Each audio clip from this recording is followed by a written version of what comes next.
Welcome back to PaperTrails with your boys Mohammed and Shamaki. Today we're going to be talking about a book called Storyworthy by Matthew Dix. I say talking because we're not reviewing. I don't like the word review, you know. Mm-hmm. It's a bit of a there's a lot of expectation behind the words. Like it's like someone comes to you for a review. It's like you're telling them this is what happens, this is what happens, this is what happens, yeah. And this is why I like it, and this is why I don't like it, and this is why you should buy it or you shouldn't buy it, and you give it a rating. We kind of used to do that every now and then before, but I feel like with certain books like this book, I think it's more worth having a general discussion behind it. But like overall, if I'm gonna review it, I want to say definitely for any creatives, I would say straight up, just go ahead and get it. It's a very good book. Get it. Go ahead and get it. Episode done. Yeah, that's episode done, brother. Podcast finished. But yeah, Storyworthy by Matthew Dix. We actually read this a few years ago. Yeah. I don't know what year it was, but it feels like 2019, maybe 2018. Yeah. So we read this book because we just wanted to hear a bit more about like the art of storytelling, how to tell a better story. I don't know where we picked the book up from. I don't remember. I don't have a clue. But I think it must have been you. Yeah, but with the I mean, who else? But anyways, with the theme of the season being storytelling, I thought it would be very interesting to go back and read that again. It's funnily enough the first book of the year that I've read. I don't know when was the last book I read. I don't know why, but I'm really blanking on that. Yeah. But yeah, overall, so the story is written by a guy he's a novelist, so he's like written and sold like loads of different novels. He basically hosts workshops to help people become better storytellers, not writers, not actors, not videographers, just better storytellers in general. And he talks about why storytelling is important, who should be like what kind of details you should be including in stories, how you can get better at recalling stories and telling them, and like what kind of stuff you should say, what kind of techniques you can use, and then also his experience in the story slam space, which was something for some reason I don't remember recording. I don't remember reading about that at all in the last time we read it. Yeah, I think he did mention. I remember last time the moth thing. Yeah, I don't remember. I remember thinking, what the hell's the moth? But yeah, I don't remember that at all. So basically, this guy participated in a bunch of like open mic nights that are literally just about storytelling. So he'll go to the event, and the one that he went to is called Moth Story Slam, because he used to actually watch they've got a podcast, so he used to listen to their podcast, and then he used to rate them, and then he always had a dream like, oh, one day I'm gonna go perform on stage, right? So all the people that perform on stage, they get critiqued by judges, and then they can either win or lose, or like they'll get judged by the judges, and then whoever wins at the end, they basically win the slam, basically. Like, so it's like kind of like slam poetry, spoken word. A lot of people know about that, but this I had never heard of it for some reason, and I don't remember hearing about it the first time either. But yeah, so he basically participated in one of those, and then like he always knew he was a good storyteller because he had like a mad life. He's all sorts of issues he had in his life, like near-death experiences, crazy stuff that happened to him, and then like finding the stories and all of those different things that happened and telling them in such an interesting way. People always used to tell him like, you got a real knack for storytelling, you know. So like he's given his kind of experience in that regard in the slam space, and also he's a teacher, so like he's got a lot of different experience, and he's trying to basically share it with us. Yeah. So I don't know why when I read it last time it was good, but this time it was just hitting different. I've got no idea why, but it was hitting different. I also feel like I think they updated the book. There was a lot of things in the book that were I definitely don't think were in the book. It's like one thing, like he was spamming the hell out of his YouTube channel. Yeah. He was just like, yo man, like just go check my YouTube channel out. I don't remember seeing that, because in this time around I read it, I saw it like 10-15 times. Yeah. But the guy's like, yeah man, like I could tell the story like right now in a short way. So I want to say it, but go on the YouTube channel, you'll see the full story in an amazing way, like the actual performance on stage. So, but by the way, I didn't actually end up going on his YouTube channel. I can't lie. Couldn't be bothered. Same. I didn't have time. Even though you said it about 1,000 times, I didn't have time to be fair. Yeah. But I'm gonna probably check it out in the future. But what was your like recollection of it the first time, the second time around? I'll be honest. The first time I read it, it felt very much like because we were at the time we were basically just reviewing stories and like actual novels and stuff like that. When I read it, it felt like an exercise book, like the last time or this time? The last time, like this is how you can do this, examples. And it just felt so like, it felt like something I'll pick up in a school LRC or something and just reach through to be like, okay, this is how you improve. And just didn't really.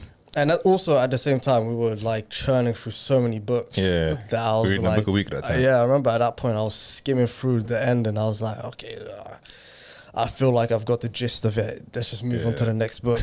You know what I mean? You definitely weren't reading the whole thing. No, definitely not. No way. It wasn't even compelling enough at the time for me to even try and process what the hell this was. You know? But for some reason now, oh, word, bro. It was just hitting me like a PR, fam. I was like, what in the world is this? I couldn't believe it when I was listening to it. I was like, yo, this makes sense. I don't know, did I get older? Did I get mature? Or is it like an acquired taste now? Or Yeah. Because like in the beginning, I thought I was gonna get bored. Like when I was first reading the first few pages, I was like, this is good, but is it gonna be the same thing? Like, because you read a lot of like non-fiction books where it's almost like the same formula over and over again. Like they tell you, oh, this is how you improve your habits, or whatever, and they give you an example, and they just say the same example over and over again in different ways. But this time it was like he's telling you all these different stories throughout the book, and like each of those stories he's telling them in such an interesting way, and he's also breaking down why they're interesting. Like, I think that was very interesting to me. No, of course. And also like, so going back to the art of storytelling itself, why is it important to be a good storyteller? Like before you read this book, like would you say this book has improved that idea for you? Yeah, absolutely. So like, give me one example. Like why is it good to be a better storyteller, and why is it important to learn how to improve your storytelling? Because one part when I proper started listening to him, because before I was like, yeah, let's see where this goes, you know. But when I started listening to him, it was like, what the difference between like a story and an anecdote, and like a story being something that actually has meaning, encompasses a lot of stuff, and it's like baked in the oven, compared to like an anecdote, which is like sort of a microwave meal, which doesn't really have a story. It's just kind of like, here's what happened. And sometimes conflating between the two, thinking just because it was a cool thing that happened, that like I bumped into a friend I didn't know for many years, and then another friend came down the same street, and then suddenly the old group of gang were here together. It's like, oh, it's interesting, but that's all that it is. It's nothing, you know. But then what actually makes a story is a lot more. And the fact that he was saying, the more you craft a story, the better you're able to have that control over the audience. Where he got to a point where he was like, I know at which beat I'm going to make somebody cry, which beat somebody's going to laugh, how I can flip it around to get a bigger laugh, you know what I mean? And stuff. I was like, okay, wow, this is like, this is going to be a clinical way of like how to progress the story. And I saw in your notes that you obviously had, I think later on you wanted to talk about the 5-second rule. And I don't know, should I talk about it now? I mean, if you want, go ahead. Because that there is, I think it was, and he also did this at the beginning. He was like, every great story, or like that you're trying to either tell or show or create, should have like a 5-second moment. And that 5-second moment is basically a contrast to how the person was at the beginning. So what that means, so he gave the example of Jurassic Park. And he was like, the guy that runs the labs and all this other kind of stuff, loves dinosaurs, hates kids.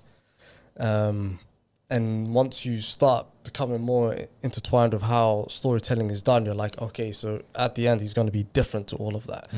And so he loves dinosaurs, all this kind of stuff, and then there's these kids out running around, they're just jarring him, and then he uses like this claw to like try scare this kid, like, do you know what this claw belonged to? This belonged to a dinosaur that could rip you from limb to limb and all this kind of stuff. But the kids aren't really fussed by it. They're just like, oh wow, how sick is that? Like, oh. And then obviously the dinosaurs break loose, all this kind of stuff, and they're hiding out on a tree. And as time has gone, he's kind of started to like these kids, and he's realized, oh, they're not all the same. Like the girl's a lot more smarter, and like she's asking the right questions and interesting questions, while the boy is just trying to have fun, you know, and he can relate to both sides of it. And then he gets to the point where he's holding both of the kids, and then he lets go to get a better grip. He throws away that claw. Yeah, he found that he kept for so long, because he was like, this is such a rare piece and whatnot. And he was like, in that fight, that's the 5-second moment that this guy goes from hating kids and loving this dinosaur lifestyle to now relinquishing the dinosaur lifestyle and actually bringing these kids closer. And he was like, stories should have that evolution in the middle of their, like everything should be building up to that, basically that moment. And that's what makes and creates a story. And everything that goes around it, everything that goes under it is all good, but does it serve that purpose? And you know, someone that I know for a fact he hasn't read this book, but Dave Chappelle, when I was listening to that, has absolutely mastered nailed it. Yeah. So I'll give a quick story that he gave. You know, because like we talked about in the first 2 episodes of this season, we talked about like the Somali style of storytelling where you have the like you got the onomatopoeia sounds, all this stuff. Oh, that was a struggle getting out of there, boy. But like I was reading through that and I was just thinking about how like we talked about like our culture of oral storytelling, like it knocks out so many of these techniques out of the park. I started thinking about my time with my grandma in Egypt for like 1 month, and like I was just like, this is like she's like she had memorized this book and practiced everything that they were saying. Yeah, of course. But like that's what I was saying, and Dave Chappelle has done that because there's a topic in that which talks about humor, and so this story that he was talking about where he was like, I was 27, made the Chappelle show, and he stops, then he goes back to the beginning and he's like, I was a kid one time and I was watching these guys doing this, like, you know that thing where there's a ball in the middle of 3 cups and they're going like that. And he's like, I was watching these guys do it for so long, and he's like, I've got it.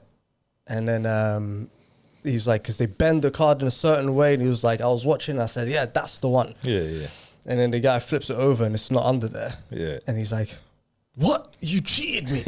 And then he says, you guys are cheating, you guys are this, all this getting mad and whatnot. And then the guy picks him up and he said he picked me up, but he was looking at me, but in a way that a dad would look at a child. And he said to me, son, don't ever get in between a man and his money. And he said he realized that the guys around him that were putting money down and losing and saying, oh, I've won, were all in it together. And then so he said now he's 27, he's in the industry and he's surrounded by lawyers and they're saying, yeah, your name and likeness in perpetuity and the Dave Chappelle show and all this other kind of stuff. He's like, he's broke, he needs the money, had a kid, all this kind of stuff. And then the lawyers are like, this is the best deal you could ever have.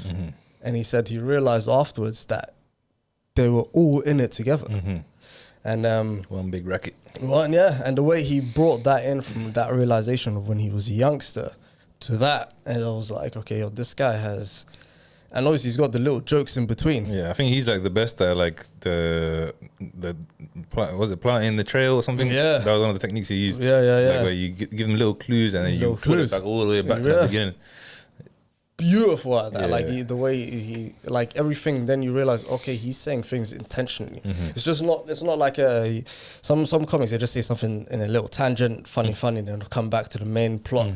But you're like, no, he's actually. It's quite poetic in a way, and a lot of this reminded me of, like some of the styles and the techniques that Dave Chappelle kind of has. And I think once you read this book, you can kind of look at how some people tell stories in a more analytical way of being like, okay, like this is, everything is a beat and it's a structure and it's like, you've said this not just because it was to make us laugh, but because it ties into what's going to come up, you know? And even to get a laugh, he was also saying that it's this thing of like a stack of cups and a baseball, where you've got to set up the cups. The higher you set up the cups, and then throw the baseball. And you throw the baseball, the more laughter that you get. But if you set it up in a little way, you get little laughs. And it's like, okay, so it's not just a cheap shot here. Haha, let me get this laugh. It's like, no, it's sentence after sentence after sentence after specifically crafted little note here and there. That's then like, okay, here comes the laughter, and then it makes it makes people laugh. And I was like, okay, wow, there's whole surgery to this. So it made you really appreciate the art of it, basically. The art of storytelling, So like for me, I'm gonna like bring it back all the way to like what is the importance of storytelling. Like as humans, we're social creatures, right? Yeah. Storytelling is the key method of transport that we use to send messages to each other and connect with each other. When you're in a cafe, random cafe, and someone asks how you're doing, like a lot of us Londoners will be like, oh, you're all good. And then some people will strike up a whole conversation, and you'll be looking at them like, what the hell? How the hell did they come up with that what, from that one like gossip question, you know? And then you got in the corporate world, you got these people that they go to the pub tomorrow, they come back, like you're with them the same day, like you join them the same day, they go to the pub with their manager or whatever, they come back tomorrow, they're best friends. You're like, you're thinking, what on earth happened in that pub that night, right? But it all comes down to human connection. And a lot of people that are introverted, they're very uncomfortable in that fact. They'll see the guy who's the center of attention, they come into the room and they'll make everyone laugh, and you know, and like they almost feel uncomfortable in their presence. I would say I was like that when I was younger as well. Like, I would feel uncomfortable in the presence of someone who's like really outgoing and like they're controlling the space, you know, and like making everybody laugh. I kind of was like, I wish I could kind of be like that, you know. But but I also was like, it's a bit long, innit? Like that means you're gonna have to do it all the time, innit? Like so, like, but regardless, storytelling, and like the best storytellers are the ones that go far. The people that go far are not the people that can't tell a story or connect with people. And like anybody who's made it, and whatever avenue you say they've made it, they always made it through some level of connectivity with whatever audience that they're communicating with. That's usually from some message or some kind of storytelling, some kind of networking. Whenever you hear a success story and they tell you all the interviews and all this, there's always a breaking point. There's always some point where they're like, this was like finally something clicked, something happened, something changed. And a lot of times it's like someone ran them into something, or like some random connection they remember from time ago. They like called them and like holler at them and they were like, yo, I got this for you, you still doing this, whatever, you know what I'm saying?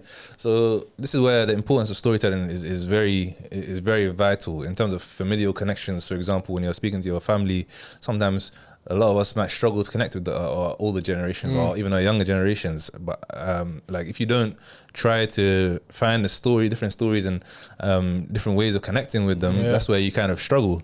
So I mentioned my grandmother because I hadn't spent time with her for a long time, and like she's a very good talker, right? But I was gonna spend 1 month with her, and I was thinking if if she's just talking the whole time with that 1 month period, like it's gonna get awkward, isn't it? Like half the time it kind of was like, it wasn't awkward, but it was just like her talking a lot, telling her all the stories, and she knew she was enjoying her stories, but she was just like, oh, man, when's this brother gonna goddamn fill the silence, man?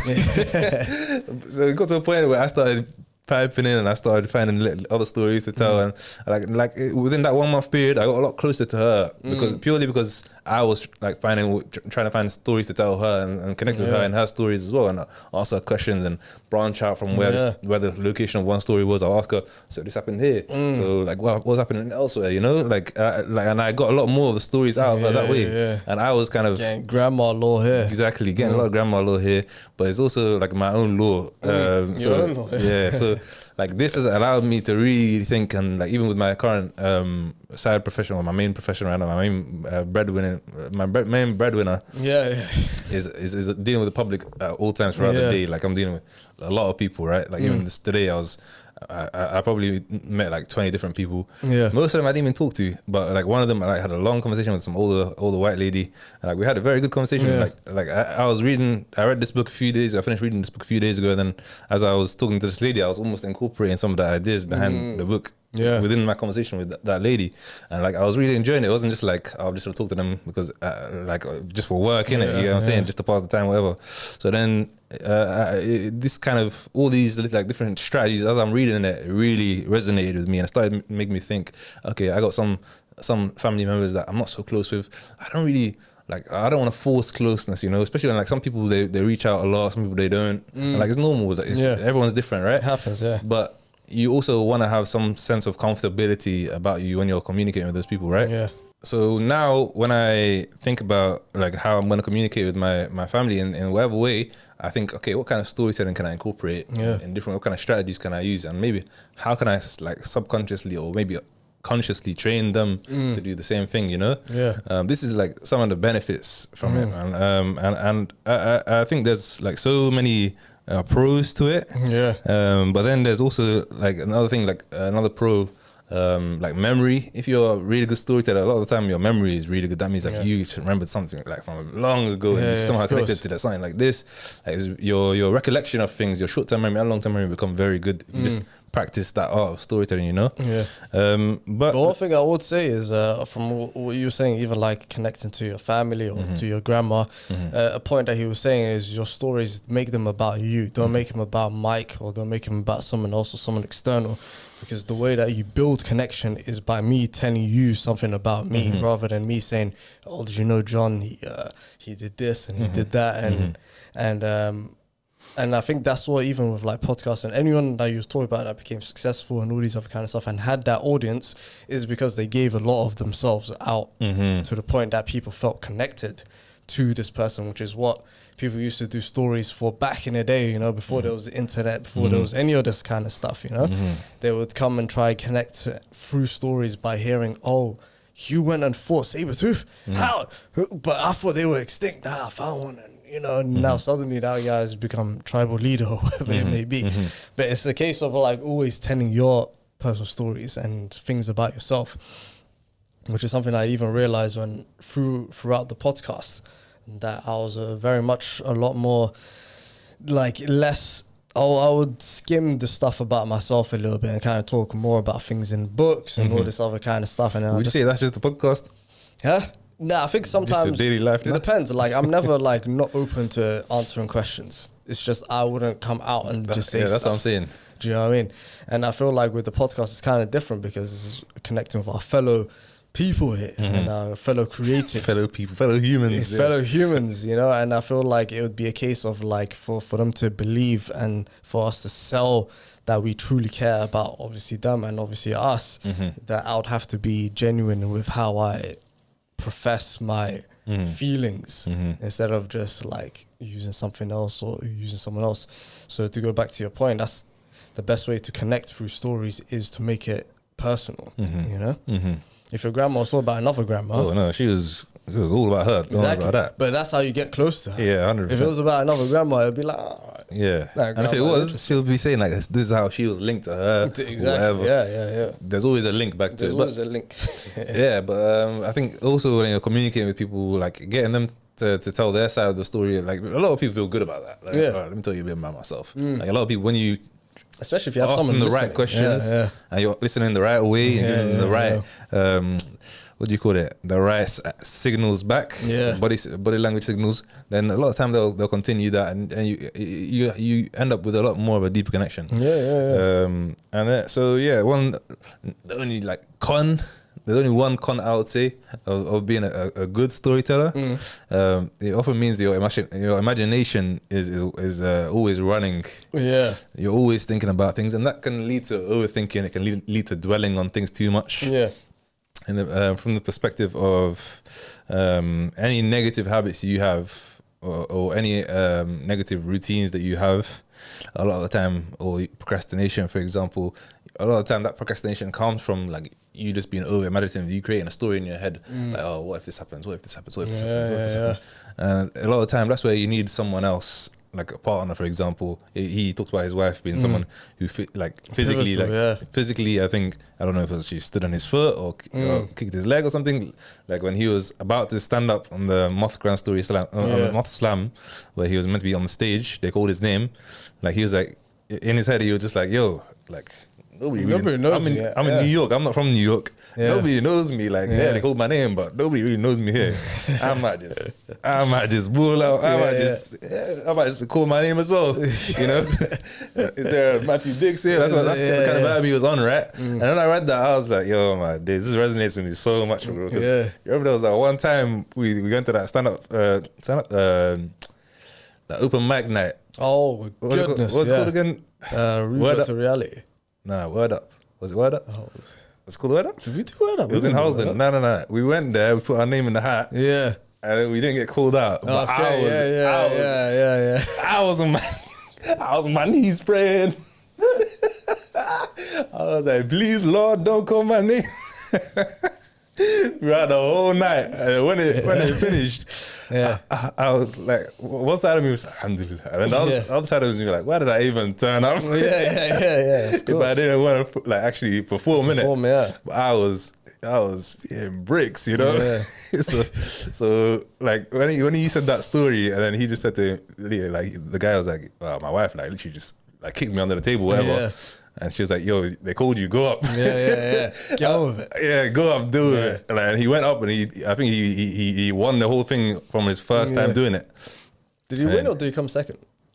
He got close. He did. Yeah, he done very well. He was up there. Yeah. And people were just like, "What the hell? Who's this guy?" Yeah. And then he started feeling like he was like, "Yo, this is crack for me. Like I need to start going to everyone every single night I can." And then he even started his own thing up, his own company where he's doing the open mic nights basically with his wife, running it with his wife and getting random people, and like that became a big thing. So like I thought that was very interesting as well. So like the idea that like there are some cons as well. It's not just all pros, but ultimately the pros far outweigh the cons. So it's actually very important to learn how to become a good storyteller. And like I said before, the people who are most successful in this life, most of the time, they've just by some way or another, their life has just led them to become a good storyteller.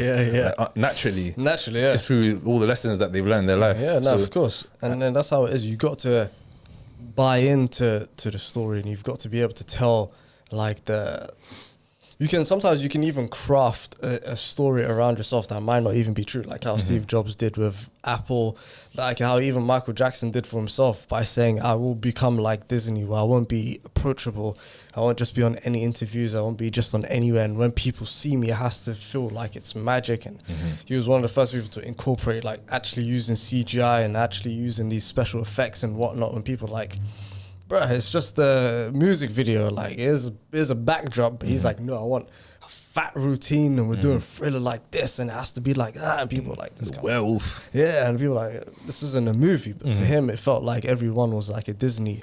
And to people, it felt like that. He felt like a bit larger than life. And that all comes from how you tell your story. Like I was saying in the first episode, what makes Nike different to any other random T-shirt is the story behind Nike, you know, and what they stand for, and what they incorporate in the certain people that they align themselves with, and all these other kind of stuff, and that builds the, you know, the story of it all. And I guess it's, if you're trying to not even just become a creative, but like an entrepreneur, if you're trying to start your own thing, it's a case of like, okay, people will listen, but how do you get them to listen? How do you get them to listen to the next line that you have to sell of your business, of like, this is what we do?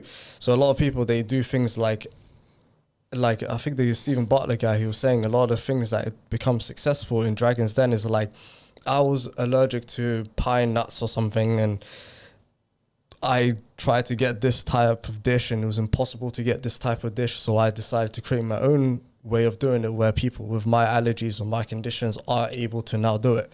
Well, that's the story. And people like this, oh, they actually did it for us. And, you know, wow, like, okay, maybe we can fit into this, you know, resource and stuff like that. And it's crucial to connection. You know, if you want somebody to connect with you, it's just about how you tell your story.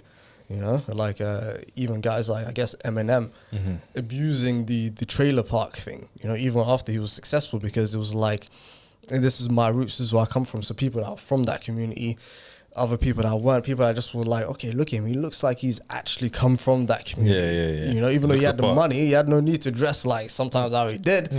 But it was part of the story, the legacy of like who he was and where he came from. And it's about like, sometimes you can feel the story of people without them even trying to say it. You know what I mean? And it's kind of like, even for us, Inspyre, it's like, okay, what is our story? You know, what are we, when somebody listens to this, like, what do they get from it? What's the pursuit here? You know, and that's something that is done obviously through podcasts, and sometimes it can even be done visually, aesthetics, how some things look. It's like, okay, this is like, for example, a lo-fi kind of relaxing kind of vibe. Okay, this is the, all of that is a story, you know what I mean? And understanding this, like one of the key things he says is, how do you know your story has stakes? Well, it's if somebody wants to listen to the next line. if nobody wants to listen to the next line, then it doesn't have any stakes. You know, otherwise it just becomes an anecdote. If you're trying to make a video, how does somebody watch the next scene, the next video? Does it have stakes? Does it have something that people want to actually see the next part for?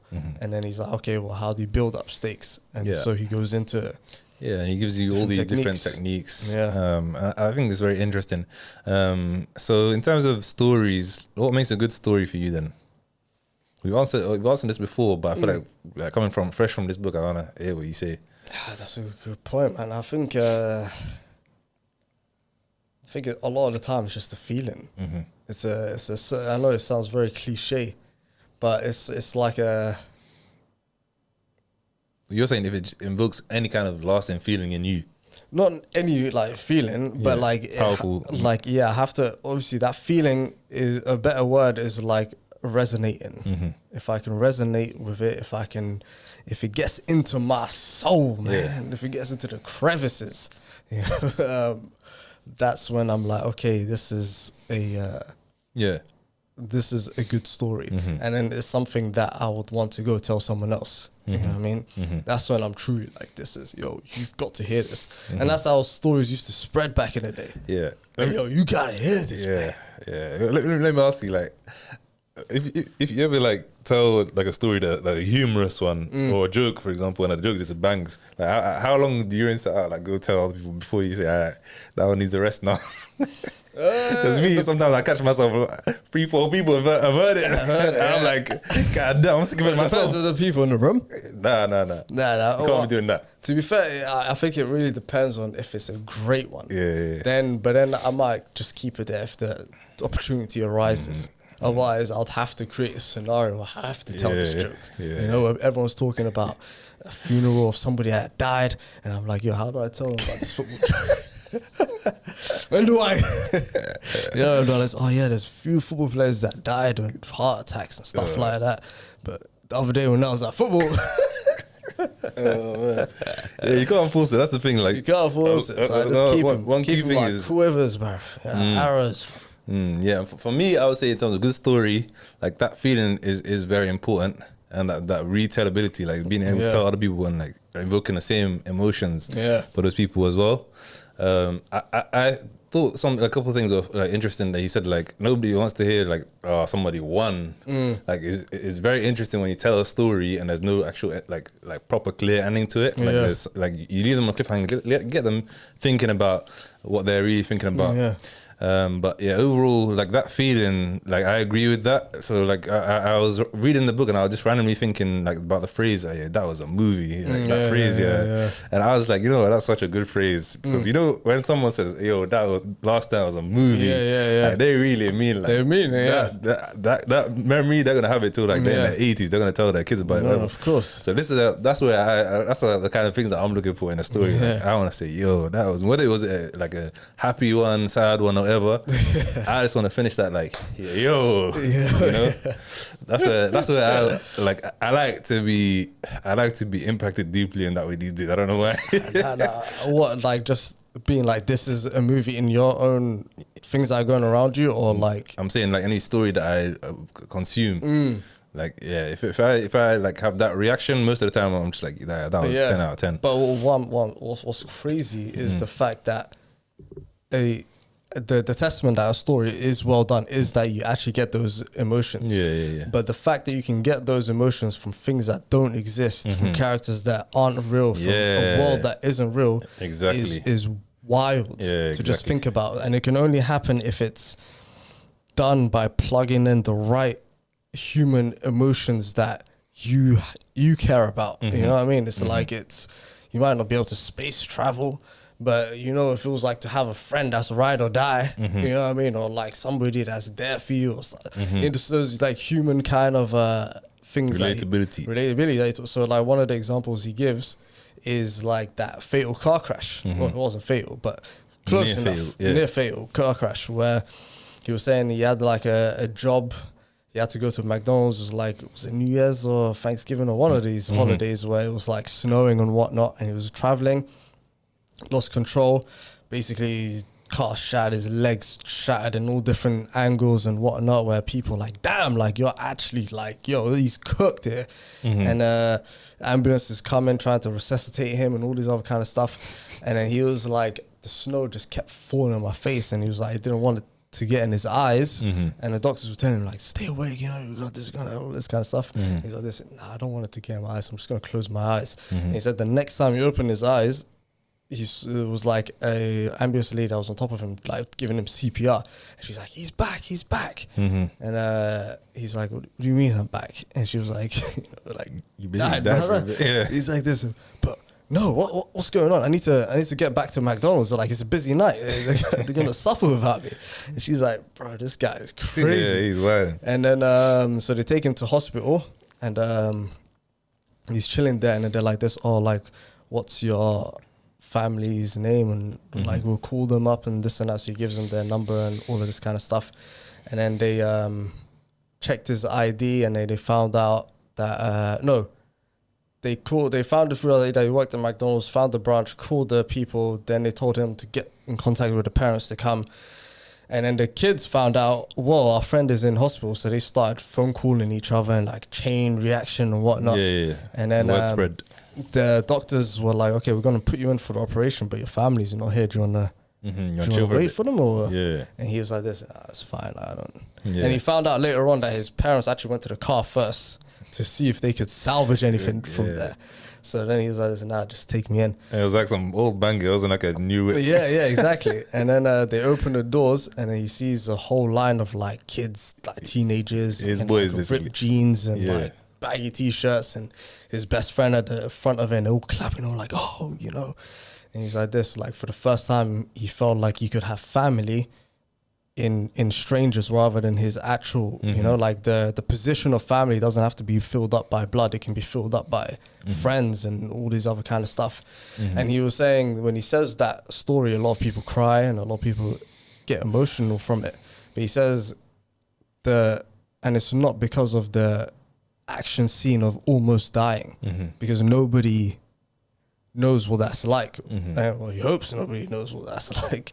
But the part that they cry is his friends coming for him and coming to check him out, because that's the part that they relate to, and that was his 5-second moment. And so it's like you slap that moment, those kind of moments, friends coming in to save you. You feel like your parents have died, but actually they're helping you out the whole time or something. Those moments there is like what you throw into like a crazy sci-fi film that's larger than life, then you still connect to it. And that's the true essence of basically storytelling.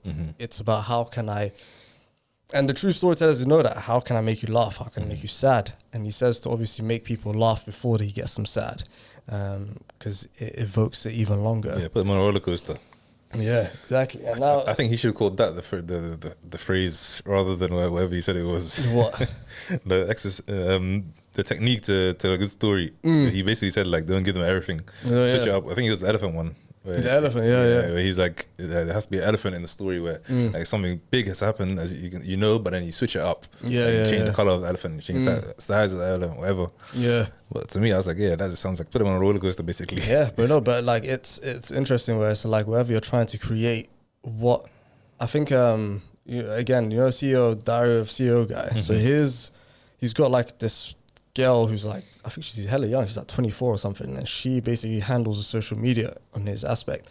And she was saying that they have this criteria of what they post. So if it make people shocked, make people sad, make people angry, and they usually go for shock or like sad value. And that spreads virality. It's like, oh my God, did you see this? And then they send it. And it's like, oh, can you believe this? This is so sad. And they go send it off like that. And it's like, what buttons as a storyteller can you press with your words to evoke sadness or to evoke you to think? And if I was a sensational storyteller, I could be sitting across from you and I'm like, you know what? I'm going to make Mo cry here by using this tool, and I'll slap this one over here and get him to think this, and then suddenly hit him with that, and then they could actually make you cry. And they can do that in movies, they can do that in books and all that. So it's like mastering emotions, really. And how do you trigger sadness? Well, you say this and this. How do you trigger happiness? Well, you actually say that. And it's like, okay, wow, this is quite clinical. Now I feel like you've intentionally put all these sentences together. You trying to help me, you trying to do something to my mind. Yeah. And that's the most interesting thing I got from it. It's just like actual techniques you can use to get people to feel emotions, you know? And then in turn, I think even in marketing, I think it's called AIDA, AIDA. I actually forgot what each acronym is, but it's to basically you say something and that triggers like, okay, so you say, I hate working 40 hours a week and then getting taxed so much. I can't live like this. And so you use that to suck the person in, hook. And you say, well, I mean, that's how I was, but this is how I started to change it by studying this course. And now I don't have to live like that. So you hit the person with the pain first and the anguish, because that's what evokes a quick response. Because naturally we look out for danger and all that kind of stuff. Look for extreme emotions. Yeah. And then you hit them with, this is how you resolve it, you know? Like, oh, the carpet's constantly getting dirty, but here's the help now. Yeah. So I'm going to talk a bit more about the techniques he mentions. So like in terms of, there's techniques for improving your storytelling, and there's techniques for practicing your storytelling in terms of on a regular basis, and then there's techniques for like what you should be looking out for when you're thinking about the story kind of thing. So that the one that you just mentioned is a very good one. Another one he mentioned was like start like always have a location, always keep like make sure that the listener or the viewer or whatever understands that wherever the story is happening, they have a clear idea of it in their head, because it kind of makes their imagination thing, and it puts them in the place, right? And it makes them want to come along with you on the journey, right? And then there's the other one that I thought was like that ties hand in hand with that. Always, I think he said always start with movement, right? So always, like when you're starting something, like don't be like just starting with speech or whatever. Don't just be starting with facts or whatever. Or this person was here, this person was here. Start with like I was on the M25 and then blah blah blah. Something happened. And like I was on M25 listening to this with my friends, blah blah blah. And like those two things are very very interesting to me, because then I started thinking about what I like when I'm watching stuff, and then. Like when someone's very still, a lot of the time is more like when you're watching a film, for example, there's two people just having a still conversation. A lot of the time there's like that, they're just having a dialogue, right? And then when they start throwing like flashbacks into it, some B-roll or like this is what happened, and then you start seeing like a car moving or whatever, and then that person that was just talking was in the car, and then like it starts to make you really get immersed into the story. So those were a couple of techniques in terms of what to keep in your stories at all times. And then there's also things like don't include the ending all the time. Don't be like, oh, this is like they lived happily ever after every time. Like this is like most stories aren't gonna be fairy tales, and that's not how things are memorable for adults. Like kids like that kind of stuff, but adults, they want to hear a bit of a cliffhanger, let their imagination go wild a bit. And like especially like he literally got called out once where like someone gave him one of the judges gave him a bad rating for a story because like he told a really good story, but then he told them the ending, and then the judge was like, yo, you made that story suck because like you just let everybody know what happened at the end, and like it wasn't like something crazy that happened. It was just like he survived. So like, and then after that he told the same story without that, and then he like got really like rave reviews that people really enjoy the stories a bit more. So there's a lot of different techniques in terms of what to think about as you're telling the story, and there's techniques that he used to that on like exercises that he would recommend to do on a regular basis, on a daily basis, whatever. I thought those were very interesting because it almost seems like just normal memory exercises as well. Like, do you remember like back in the days? Remember when Nintendo DS came out, the touch, the pen, 3DS. Was it the 3DS? No, the first DS. Do you remember the Brain Challenge game? Nah. You don't remember? It's called like Brain Challenge Academy. I don't remember what it's called. It's like some Japanese guy was on it. That's I don't have the DS. You didn't have the DS? No. Nah, but it was all over the adverts. For some reason, that was a big one, innit? But basically, it was literally like brain challenge games. Like you just play that all day, and then your memory's meant to kind of improve. For some reason, that was a big craze. Yeah. So this kind of reminded me of that. It's like some of those brain challenges. I remember when I got my first DS, I was like, "Yo, this is actually kind of fun." Okay. But yeah, so like one of them was Homework for Life, where he does a daily exercise where everyone would basically he'll encourage people to reflect on their day to identify story-worthy moments. So like just throughout your day, literally just write one single line, just to try and address anything that happened in your day that was memorable, and then that way every day you kind of reflect on what happened, you think about what was notable, and then it starts to build up over time. I thought that was very interesting because it got me thinking about like time, the way we're always saying time, oh, I got no time, I was busy. Like these kind of things, it's basically journaling and trying to remember how everything that you've done with your time, and that puts you in a very conscious space. So every day when you're thinking about what you're going to write, maybe tomorrow you're going to think about what you're going to do, and then you might plan your day out a bit more differently because of that. And then every day you're kind of in the present. So like he even said in the book, like loads of people that had started to do that exercise, they start saying to him like, yo, you give me my years back. Like before it was all like my years were just blurring, but now I remember a specific thing that happened on this day and this and this day and this day. And he said, as I read through some of the books, some of the days, because he'll keep the notebooks, and then he'll pick out one of those days, and then he'll be like, oh, I remember this, and then he'll basically get a story from that. And then he would even allow students to go through his book and like be like, tell us a story about this day, pick a random day, and then he'll tell them, and then like the couple of times students picked like some uncomfortable ones, and then he was like, yo, that's a bit of a mad one stuff. I don't even feel comfortable telling you guys. Like there was one where he got beaten badly by a bully, and then, like that one line made him recall all the details basically.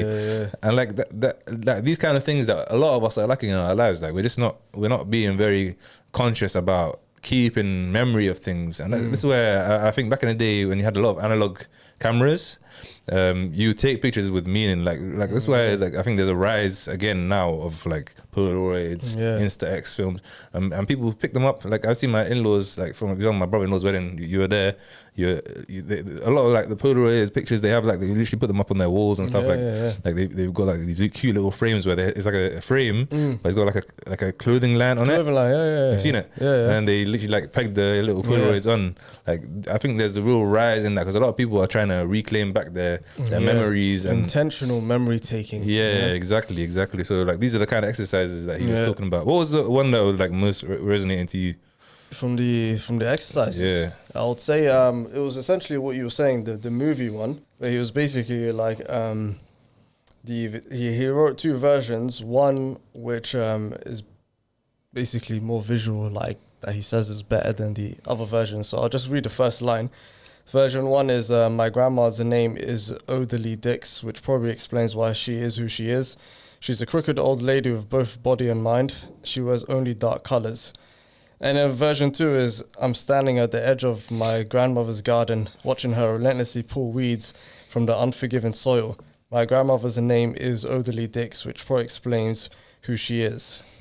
You know what I mean? And he was talking about kind of what you were saying, that the fact that he's able to, everything that he says is so that your brain and your mind is basically constantly working to be like, and easily working to see like, okay, he's standing at the edge of his grandmother's garden, he's watching her pull these weeds, and you can see what she's doing, instead of like just starting off with like a straight, my grandmother's name is this or whoever. And like he was saying the same about not starting off with statements like life is so hard, blah blah blah blah blah, because it's like it's not compelling. And he says what makes it compelling is if so like what makes your story have stakes is you got to ask yourself, would the audience want to hear my next sentence? If I stop talking, would anyone care? Or am I more compelling than video games and pizza? If you're not that, he's basically saying, then you're not saying anything interesting enough, memorable. So there's a lot of these different techniques that he talks about. He talks about stakes and the implications of actions or the consequences of actions. You can't tell a good story without, like, for example, a lot of people like Game of Thrones back in the day because guys were just killing me. Guys were just killing everybody off from the jump in it. Like, you didn't know who was gonna survive, who's gonna die. But like, you also kind of a good story also kind of allows the listener or the viewer to kind of understand what might have happened from the beginning and be able to connect it to what might have happened at the end. So as in giving them some kind of idea of what's going to happen, but not telling them the full thing, and then bringing it back around to the beginning, like you said with Dave Chappelle, very good at that. Like, these are another like good traits of like good stories, basically. So yeah, like there's loads of different techniques that he uses, building the stakes, like you said, like when you said putting the cups up and then throwing them down with the baseball. So these are like different ways that you can make the audience invest in the story emotionally, like slowly. Like, for example, I started walking down the street. I have my phone in my pocket, and I've got my passport in the other pocket, and then I just remembered I got to run to this. I forgot about something. I got to run to the shop, and then like they already I've already told the audience that there's two like valuable things in my pockets, and then like what might happen next. Who knows? I'm like I got to the shop and I realized. I forget. Yeah, I forgot something. Right, you kind of already got an idea of what my like what kind of valuables might be going, what's gonna happen next. Who knows, right?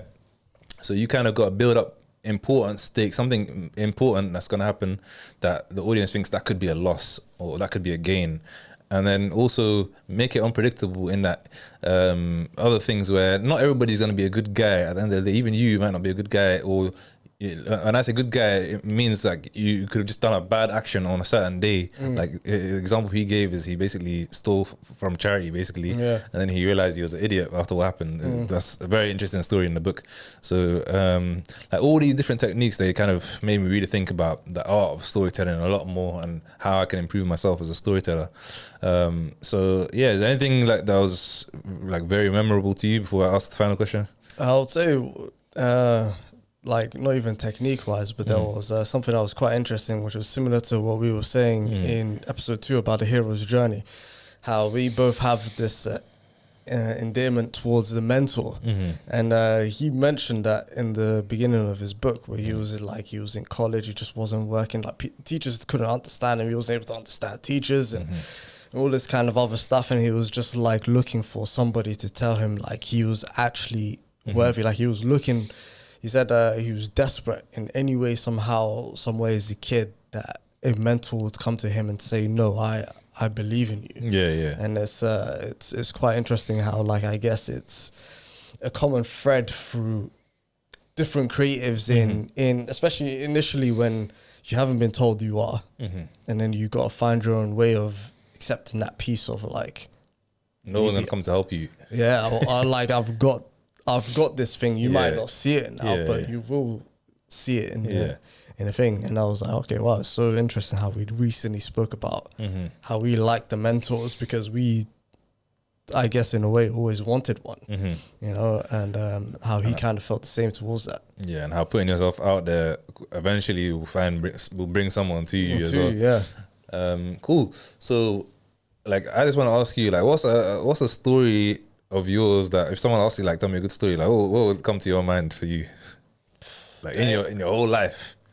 I feel like I've got some great ones in there. I don't feel like I actually hear a lot of stories from you, you know. Like you say, like for example, the other day, the last session where we recorded episode, I think the Hero's Journey episode, we were talking about how your brothers are very like receptive to your stories. Like I've seen you tell stories to your brothers, but when I think about you telling stories in other environments, I don't really see that. So I'm trying to think, like, to be fair though, because with them, they know how to get out. Yeah, I know. You got to pry out. I know they're already sitting there. Otherwise, I'll do what I'm doing now. I won't know what's classified But like, all right. So if you had to tell a story to save your life right now, like, what would be the most interesting story you could think of? And you don't have to give the whole story. Like, give me the overall plot. Mate. You're blanking, huh? Yeah. You got straight up is the lake.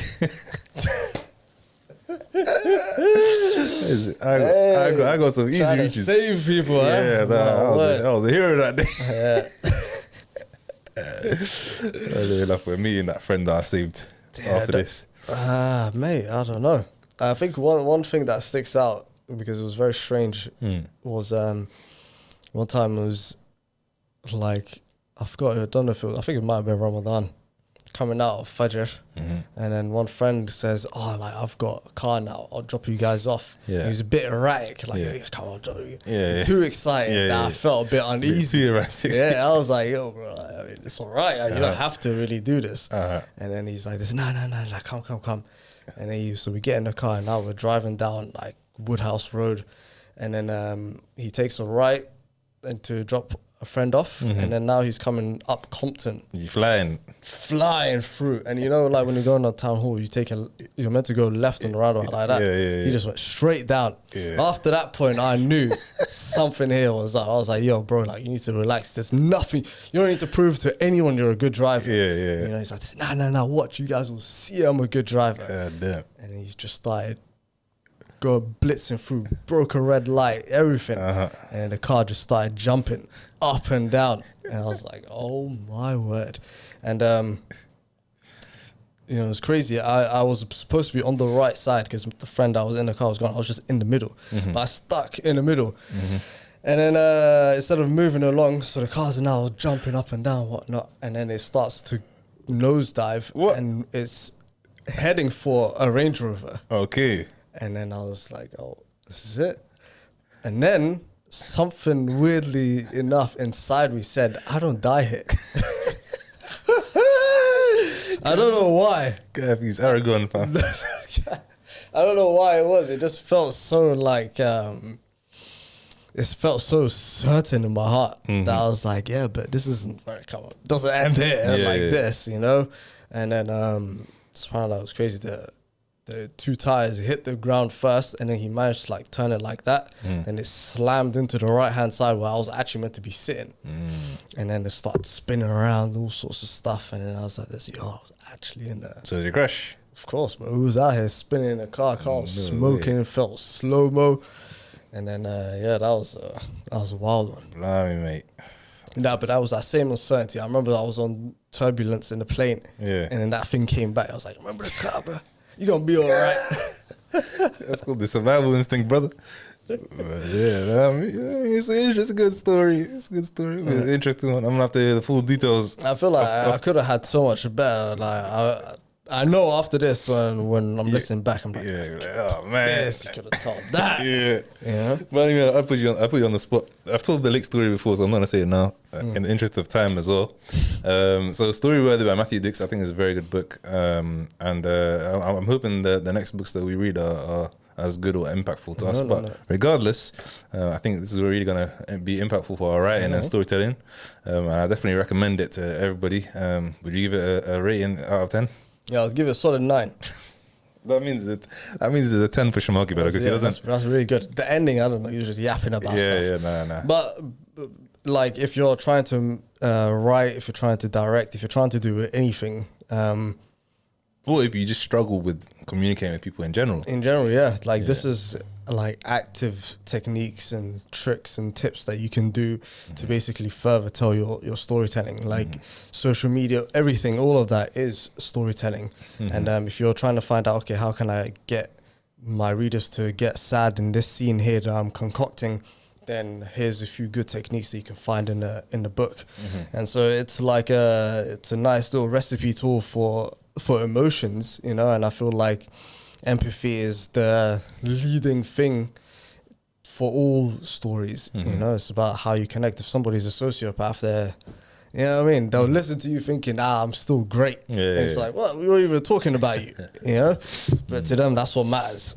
But to us that are empathetic, hopefully, and normal human beings, then it's about how we connect with people and how we want our audiences to feel. And this book really helps with that. Cool.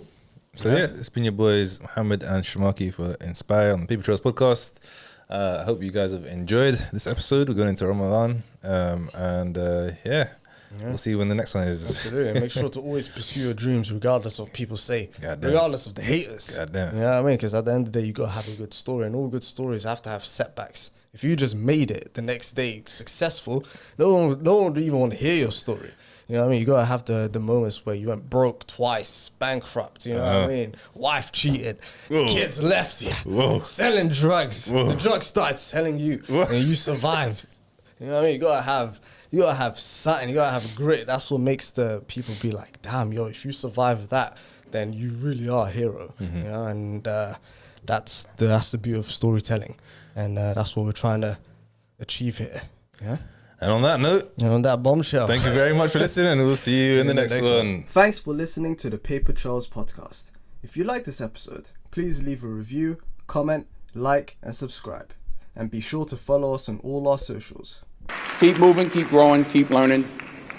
See you at work.